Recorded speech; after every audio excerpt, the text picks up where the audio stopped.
ഒറ്റപ്പെട്ടിരിക്കുന്നു. ഈ സന്ദേശം താങ്കൾക്കാണ്. ഒറ്റപ്പെട്ടിരിക്കുന്നുവെന്ന് തോന്നുന്നുവോ? ചിലപ്പോൾ നമ്മളെക്കുറിച്ചോ നമ്മുടെ വേദനയെക്കുറിച്ചോ ആരും മനസ്സിലാക്കുന്നില്ല എന്ന് തോന്നും. എന്നിരുന്നാലും ഏകാന്തത ശിക്ഷയല്ല, ഒരു സന്ദേശമാണ്. നിങ്ങൾക്ക് നിങ്ങളുടെ ഉള്ളിലെ ശബ്ദം കേൾക്കേണ്ട സമയം വന്നിട്ടുണ്ട്. ഈ മൗനം താങ്കളെ താങ്കളായി മാറ്റുന്ന യാത്രയുടെ തുടക്കമാണ്. ഒരിക്കൽ താനും ഈ സമയങ്ങളിൽ താങ്കളുടെ ഏറ്റവും വലിയ ശക്തിയാകും.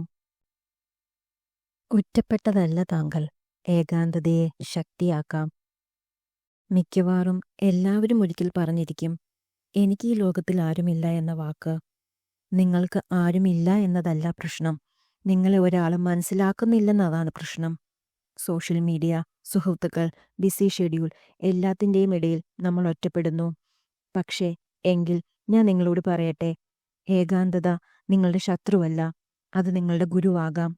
ഈ ഏകാന്തതയിൽ നിങ്ങളെക്കുറിച്ച് അറിയാം, നിങ്ങളുടെ ശക്തികൾ കണ്ടെത്താം, നിങ്ങളുടെ സ്വപ്നങ്ങൾ വീണ്ടും നിർമ്മിക്കാം. ഓർമ്മിക്കുക, ലോകത്തെ ഏറ്റവും വലിയ കഥകൾ ഒരിടവേളയിൽ നിന്നാണ് തുടങ്ങുന്നത്. അതിനായി ഇന്നും താങ്കൾ ഒറ്റയ്ക്കാണെങ്കിൽ ആ യാത്ര തുടങ്ങിക്കോളൂ. ഒരിക്കൽ ഈ സമയത്തിന് താങ്കൾ നന്ദി പറയും. ഞാൻ ഒറ്റയ്ക്കല്ല എന്ന കൊമന്റിൽ എഴുതൂ. നമ്മളെപ്പോലുള്ളവർക്ക് ഇത് പ്രകാശമായി മാറട്ടെ. ഈ സന്ദേശം ആരെങ്കിലും കേൾക്കണമെന്ന് തോന്നിയാൽ വീഡിയോ ഷെയർ ചെയ്യൂ. Thank you.